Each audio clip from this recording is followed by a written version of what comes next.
Married ভাইয়ারা যদি ক্রাইসিসের মধ্যে পড়ে, তখন তাদের বাবা মার একটাই ধারণা হয় যে নিশ্চয়ই ঘরের বউ টাকা দিতে দিচ্ছে না। এই যে বিয়ে করে ফেলছে, বউয়ের কথা শুনে উঠে বসে, আজকে বিয়ে করে ফেলছে দেখে ভাই বোনদেরকে দেখে না, আজকে বিয়ে করে ফেলছে দেখে ভাইদেরকে কিছু দেয় না। মানে কি বলবো, মানে মানুষের ধারণাই হচ্ছে একটা ছেলে যদি বিয়ে করে ফেলে তাহলে সে আর তার পরিবারকে দেখবে না, তার পরিবারকে কিছু দিবে না, কিচ্ছু না। তো আমার কথা হচ্ছে ভাই, মানুষের তো ক্রাইসিস হতে পারে, এর সাথে তার ওয়াইফের কি সম্পর্ক? তার ওয়াইফ দিতে দিবে না, এটার কি সম্পর্ক? কোনো কিছু না জেনে না শুনে সবসময় কেন ওয়াইফদেরকে ব্লেম দেওয়া হয়? আমার কথা হলো, এই দেশের প্রত্যেকটা ঘরে ঘরে এইভাবে মেয়েদেরকে ছোট হতে হয়, এইভাবে মেয়েদেরকে দিন রাত 24 ঘন্টা কথা শুনতে হয়। আর হাজবেন্ডরা কোনো প্রতিবাদ করে না, তাদের তো বাবা মার মুখের উপর কথা বললে তো একদম পাপ হয়ে যাবে।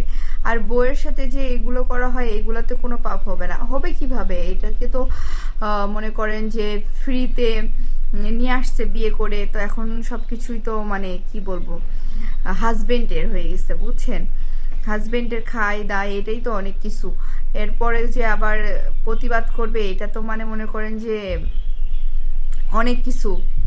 এটা তো চাওয়াই ভুল। একটা মেয়ে মানুষ বেশি কিছু চায় না। এই যে সে যখন অপমানিত হয় বা কেউ তাকে অপমান করে কথা বলে, তখন জাস্ট আপনি একটু প্রতিবাদ করবেন।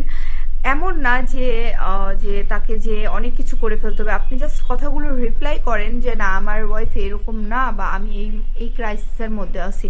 দেখবেন যে আপনার সংসারটা অনেক ভালো হবে, আর আপনার ওয়াইফও অনেক খুশি হয়ে যাবে যে আপনি অ্যাটলিস্ট তার হয়ে কথা বলতেছেন। কারণ একটা বাবা মার পরে একমাত্র হাজব্যান্ডের কাছে কিন্তু একটা মেয়ে সেফ ফিল করে বা আশা করে যে এই মানুষটা তাকে সেভ করবে বা যে কোনো বিপদ আপদ থেকে রক্ষা করবে।